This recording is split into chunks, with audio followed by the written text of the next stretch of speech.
안녕하십니까. 2023년 변액보험판매관리사 자격시험 대비 5월 실전 문제 풀이 과정 여러분과 함께 해보도록 하겠습니다. 자, 첫 번째 시간 20번까지 함께 풀어볼 예정이고요. 1번 문제부터 한번 살펴보도록 하겠습니다. 자, 1번. 금융상품의 금리 수준을 비교하기 위해서는 실효 금리를 계산을 해야 한다.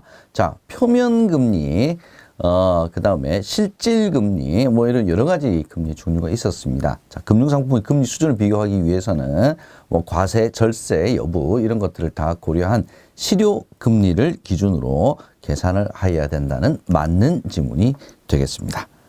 2번 보겠습니다. 생명보험의 계약은 원칙적으로 특약 자체만으로도 보험계약이 성립할 수가 없죠. 예, 특약이라고 하는 것은 주계약이 존재를 해야 거기에 부과될 수 있는 것이 특약이기 때문에 X가 되겠습니다. 3번 보겠습니다.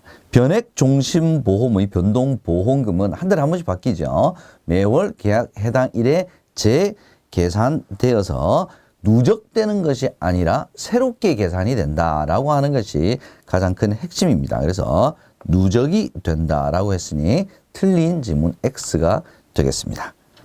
4번 문제 보죠. 생명보험협회는 변액보험펀드별 기준가격 및 수익률을 매월 말에 공시하고 있다. 한 달에 한 번씩 공시를 한다 이 말인데 틀렸죠? 왜냐? 수익률은 매일 변동하기 때문에 매일매일 공시를 하고 있다라고 해야 맞는 지문이 되겠습니다. 5번 보겠습니다. 다음 중 단기금융시장 및 단기금융상품에 대한 설명으로 틀린 것 한번 찾아보도록 하겠습니다. 1번, 통화안정증권은 통화량을 조절하기 위해서 한국은행이 발행한다. 맞는 지문이 되겠습니다.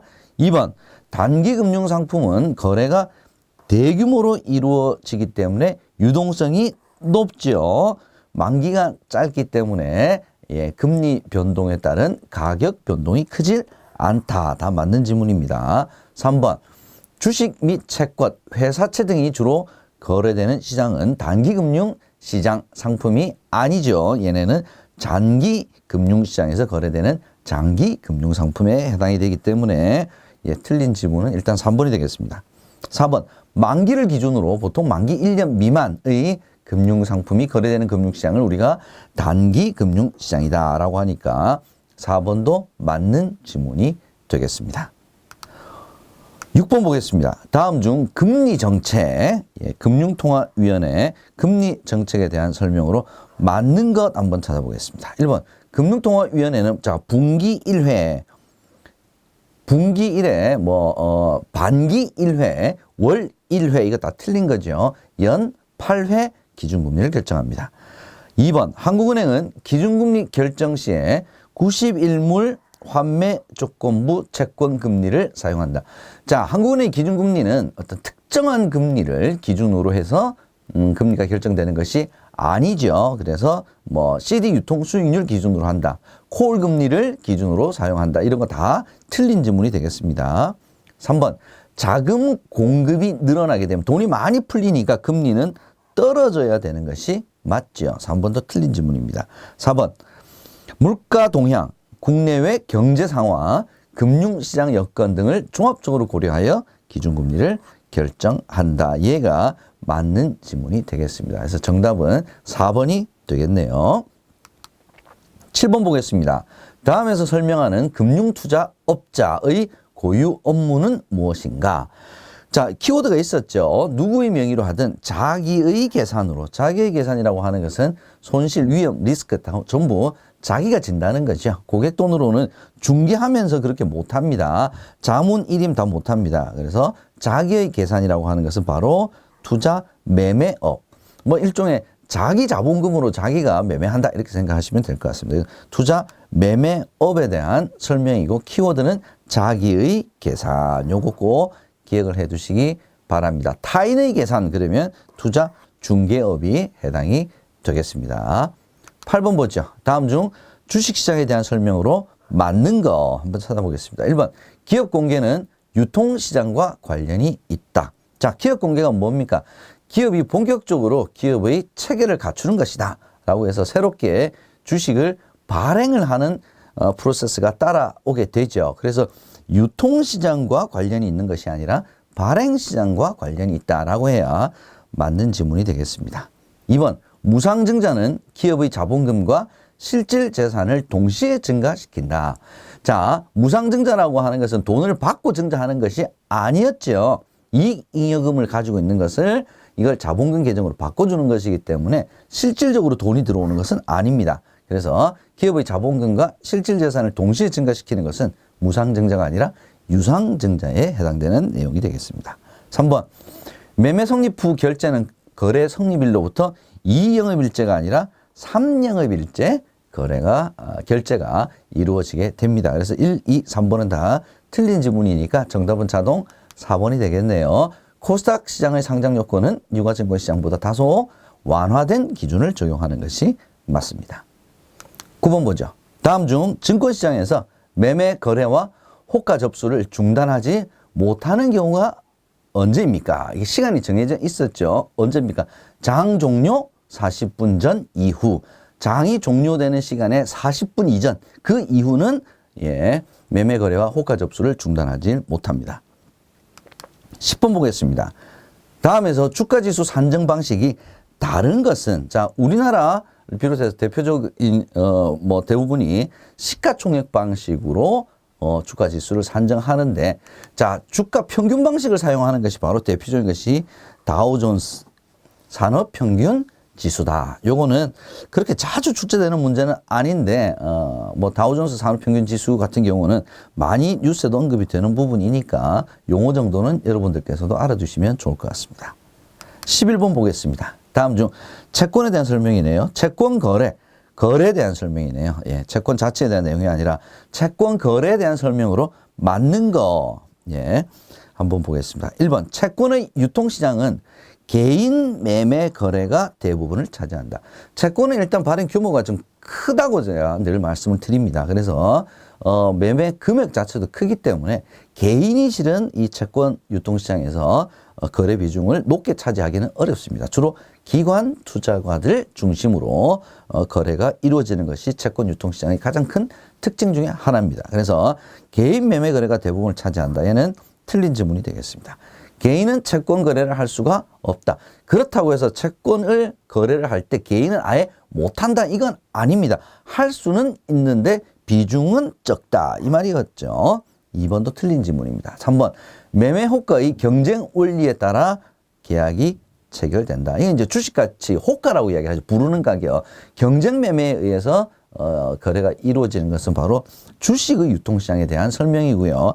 채권은 상대 매매에 의해서 계약이 체결이 되는 방식입니다. 그래서 3번도 틀린 지문이죠. 4번 보겠습니다. 채권의 유통시장은 장내 거래보다는 장외 거래가 큰 비중을 차지한다. 이게 또 대표적인 특징 중에 하나였습니다. 주식은 장내 거래가 큰 비중을 차지를 합니다. 그래서 맞는 지문은 4번이 되겠습니다. 12번 보겠습니다. 소득세에 대한 설명으로 틀린 것 한번 찾아보겠습니다. 1번, 이자와 배당 소득이 금융소득이네요. 이자와 배당 소득이 2천만 원 이하인 경우에는 원천징수 14% 지방소득세 별도로 납세 의무가 종결이 됩니다. 종합과세가 해당이 되려고 그러면 2천만 원 이상이어야 되겠죠. 그래서 이하인 경우에는 14% 원천징수로 납세 의무가 종결됩니다. 2번, 법인의 저축성 보험 차익은 법인세로 과세를 한다. 순자산 증가설이죠.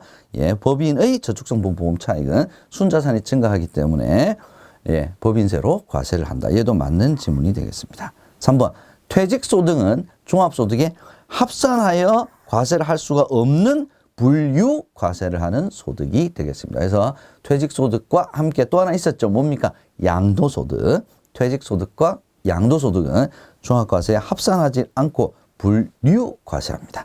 소득세는 열거주의로 과세를 한다. 맞는 지문이네요. 그래서 틀린 지문은 3번이 정답이 되겠습니다. 13번 보죠. 다음 중 종합소득 과세 표준이 1,400만 원 이하인 경우에는 몇 퍼센트입니까? 6%. 제일 낮은 과세 표준 세율은 하나쯤 외워두십시오 라고 말씀드렸고요. 예전엔 1,200만 원이었는데 1,400만 원 구간으로 바뀌었죠. 그래서 1,400만 원 기억을 해 주시고요. 6% 함께 암기를 이건 해 주셔야 될 것 같습니다.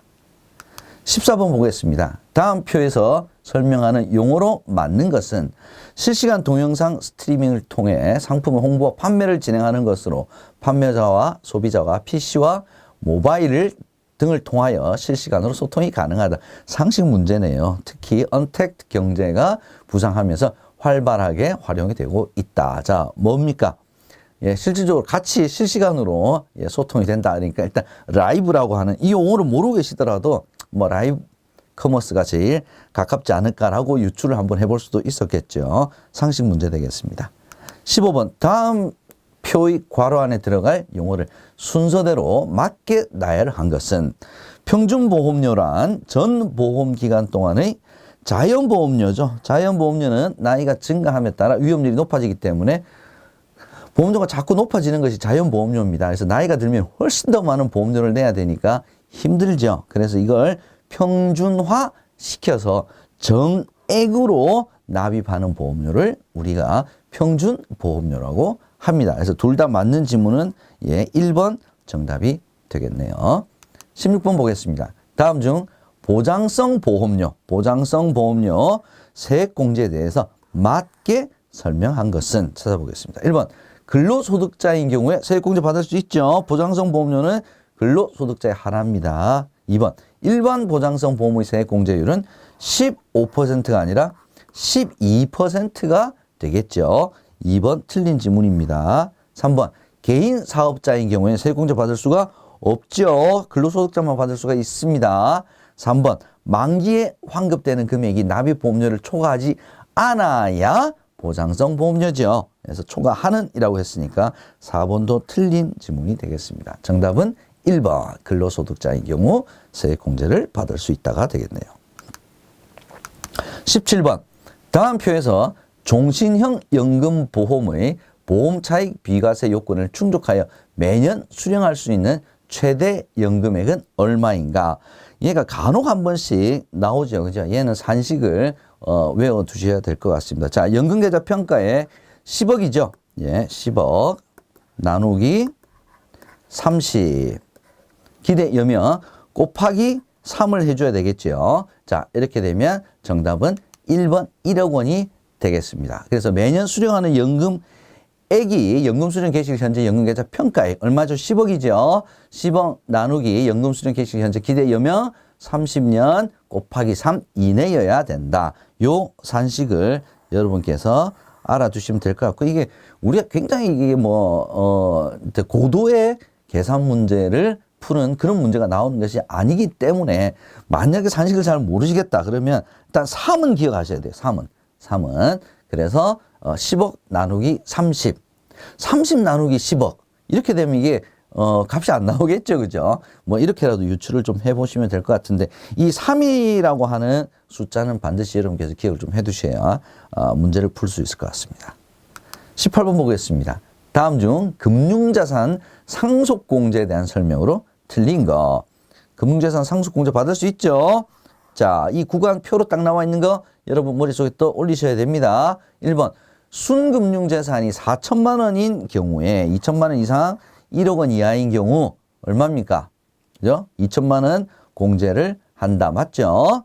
2번 상속재산 중 순금융재산이 2천만 원인 경우에는 전액이죠. 전액 공제받을 수가 있습니다. 3번 종신보험의 수령보험금은 순금융재산으로 분류가 되어서 상속재산에 포함이 됩니다. 1번, 2번, 3번 다 맞는 지문이네요. 4번 상속에 의한 금융재산은 자 한도가 얼마입니까?